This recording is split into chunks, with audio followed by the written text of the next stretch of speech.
दोस्तों, आज हम बात करने वाले हैं कर्ज़े को लेके कि आज के समय में कर्ज़े को कितना नॉर्मलाइज़ कर दिया है कैपिटलिज़्म ने, पूंजीवाद ने। आज के समय पे आपको कर्ज़ा इतनी आसानी से मिल जाएगा, इतनी आसानी से मिल जाएगा। अगर कोई चीज़ आप पैसे लेकर ढूँढें तो शायद वो एक बार ना मिले, लेकिन कर्ज़ा आपको इतनी आसानी से मिल जाएगा। और इस चीज़ को मैं अगर बेटर एक्सप्लेन करूँ तो आज के ज़माने में आप कोई भी फ़ोन 1 लाख का फ़ोन भी आप आसानी से ईएमआई पे ले सकते हैं। यहाँ तक कि आजकल आप 10,000 का फ़ोन में भी देख रहे होंगे फ्लिपकार्ट अमेज़न पे ईएमआई का सेक्शन चालू कर दिया गया है। इसका मतलब सीधा सा है कि आप चीज़ों को कंज्यूम करते रहें। मतलब कंज्यूम करने का मतलब ये है कि आप चीज़ों को कंज्यूम करते रहें। कंज्यूमरिज़्म या कैपिटलिज़्म का मतलब यही है कि आप जितना चीज़ों को कंज्यूम करेंगे, उतना ही वो टॉप पर जो 1% लोग बैठे हैं उनका फ़ायदा होगा। क्योंकि कैपिटलिज्म हमेशा ये चाहता है कि आप हमेशा चूहा दौड़ में फंसे रहें। वो कभी नहीं चाहता कि आप इस रेट रेस को क्रॉस करें।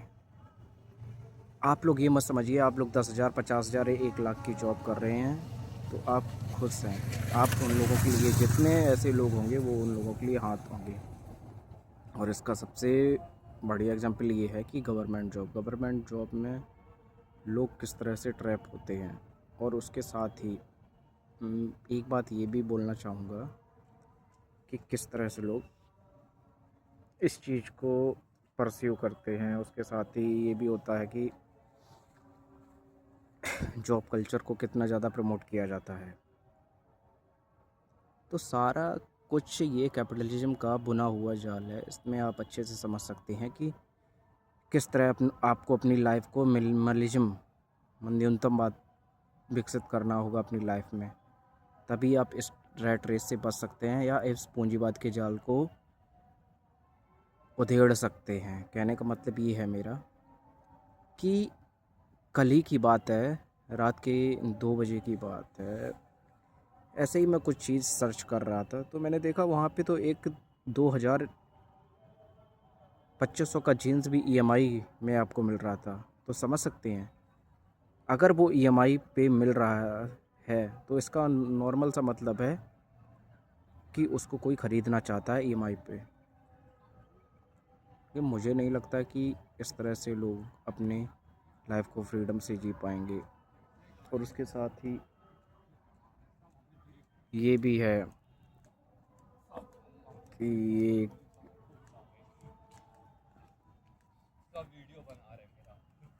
किस तरह से आप इस रैट रेस को छोड़ सकते हैं। मेरा कहने का तात्पर्य ये है कि अगर आप लोग दिखावे या हवाबाजी में ना आए तो आप भी एक अच्छी कम पैसों में अच्छी ज़िंदगी जी सकते हैं। सपोज मान लीजिए कि आजकल क्या हो रहा है, सोसाइटी में क्या चलन है। अगर सभी को ये चीज़ दिखाना है कि मेरे पास बड़ी गाड़ी है और मैं भी आपसे कम नहीं हूँ, पड़ोसी अड़ोसी को दिखाने में लगा हुआ, रिश्तेदार दूसरे रिश्तेदार को दिखाने में लगा हुआ है, एक भाई दूसरे भाई को दिखाने में लगा हुआ है कि हम भी कम नहीं हैं। और जितना ये चीज़ बढ़ेगी उतना ही बड़े लोगों का, मैंने बताया ना आपको, पूंजीवाद हमेशा यही चाहता है कि आप उनके हाथ पैर बने रहें, कभी भी उनके साथ मुकाबला ना कर सकें। इसी तरह से ये धर्म है। धर्म में क्या होता है, आप लोगों को एक पुड़िया पकड़ा दी गई है, उसमें आप राधे राधे जय श्री राम करते हुए घूमते रहते हैं। इसका मतलब ये नहीं कि धर्म कोई बुरी चीज़ है, लेकिन जो धर्म को प्रस्तुत करते हैं या प्रचार करते हैं या प्रसारित करते हैं वो लोग ठीक नहीं है मेरे हिसाब से। तो इस पर बहुत ही लंबी बात हो सकती है। और उसके साथ ही मैं आपसे ये भी कहना चाहूँगा कि जितना हो सके कम से कम पूंजीवाद के जाल में आए आप लोग। उसमें आपका कतई नहीं फ़ायदा होगा, चाहे आप एक गाड़ी रखें चाहे दो।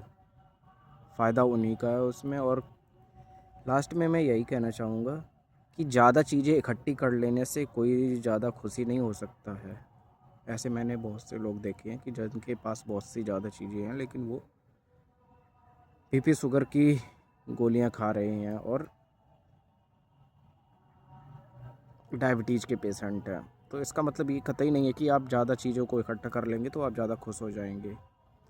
इसके साथ ही मैं नेक्स्ट वीडियो में बात करूँगा कि किस तरह से ट्रेंड आपको पूरी तरह से बर्बाद करने के लिए पूंजीवाद की सोची हुई चाल है, साजिश के तहत ट्रेंड को स्टेबलाइज किया गया है मार्केट में।